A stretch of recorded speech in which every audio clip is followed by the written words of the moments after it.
Hey, what's up everyone? This is my Razor build and I wanted to just show you guys it, what work I have into it, and some of you will be interested and some won't because of the style, and that's cool. I just really like these Razors for what they are, cheap, and honestly it'll get me prepped for my next real electric dirt bike build. But this alone has taught me so many things over the last year and on a really friendly budget. So I'll go over the things that I did to it and, you know, some things I learned, and maybe you could not make those mistakes that I did and waste some money. If you want, give me a thumbs up. That'd be awesome. I appreciate it. There's a lot of tremendous work that goes into these videos that I had no idea about. Oy.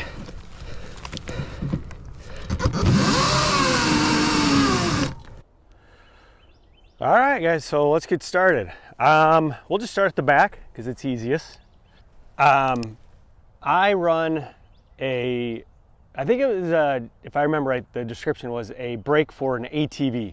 The nice thing about it is it came with a long cable, so I didn't have to bleed anything. And it routes all the way to my left hand brake.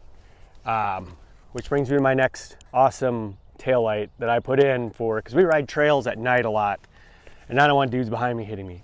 I added the 4.5-inch extension on there, and because of that, I had to make my own back brake bracket. And I run a 190 millimeter rotor, I believe. I'll have to figure that out for sure.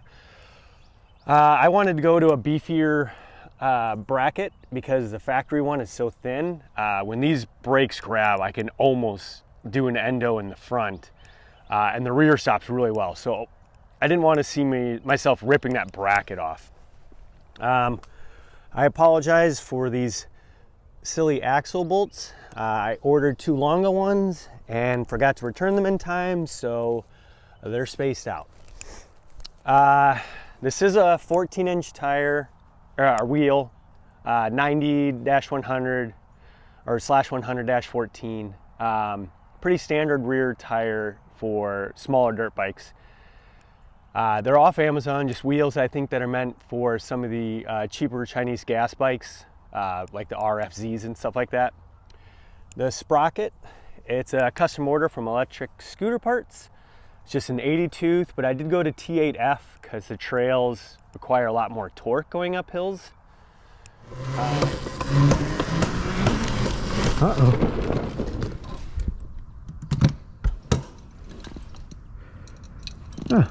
There's a branch.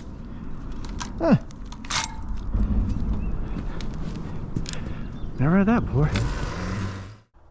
The motor is a My 1020, just a 48 volt, 2000 watt motor.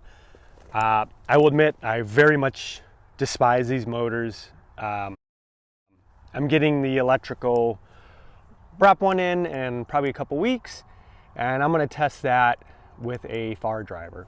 I'm running a 9/2 sprocket in the front. You can see it barely clears the chain. But like again, I'm going for torque. I'm not worried about top speed. This is a Fast Ace. It is a 210 millimeter shock. It gives my bike a nice good stance. It kind of matches the front. The rear swing arm, it's got a pretty good rake. I like that. I like the slope to it. Sur-on battery, I wouldn't recommend it. It fits terribly. Its voltage sag is terrible. I've been riding for only a little bit. Started off at 66 volts. I'm now at 62 volts, but under full acceleration with this bike, the voltage drops all the way down to like 53 or 54 volts. Not great. I'm not done mounting my plastics yet, but I'm making a video on that as well. These are the CRF50 plastics with the tall seat. Almost zero modification made to anything, not even a modification, like slight tweaks here and there, but everything bolted up really nicely. This headlight is just a headlight off Amazon as well. I think it was like a $40 headlight for 2 of them. These forks were off Amazon as well. They're 45, 48. So 45 millimeter up top here, 48 down here. They did not bolt up perfectly. I had to make some cup adapters, and I'll show those to you guys in the video as well. But I handmade those on a lathe I have at home. But these forks are hydraulic and adjustable. I've been tweaking with them a little bit.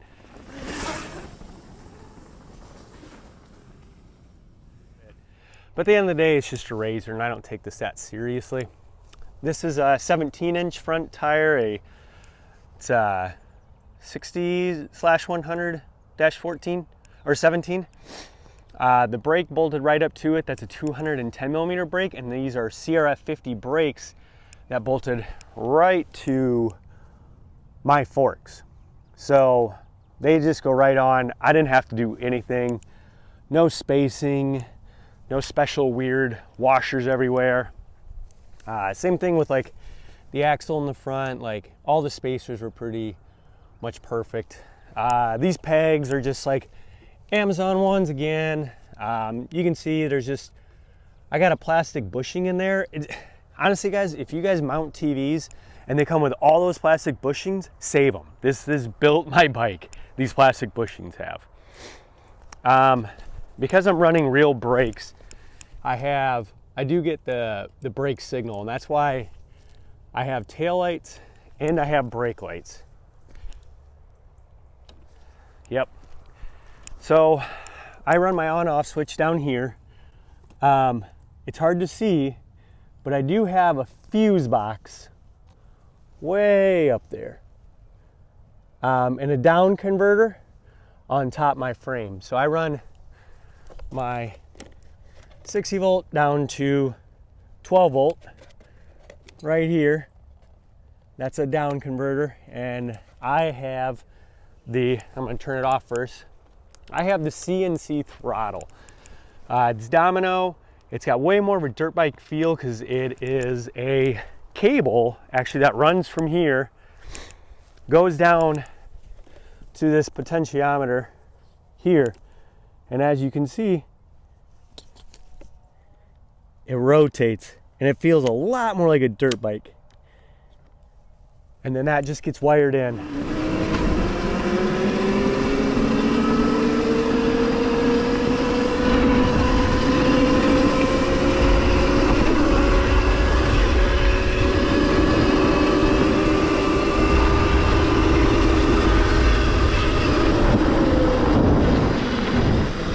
I am running the Kelly KBD 7212 NX. I think it's time to move on past these, so I wouldn't recommend anymore, especially with some of the new stuff coming out. Like, pay attention. But these don't have field weakening, so you don't get to take advantage of your battery as much. The battery, like I said, is okay on this, but I think if I had a better controller, I'd feel a lot better about this battery. Hey guys, if you made it this far, I really hope you enjoyed the video, and thank you so much. If you could do me a huge favor and hit the subscribe button, I'd really appreciate that. My name's Nick, and this is Nick's Garage Build.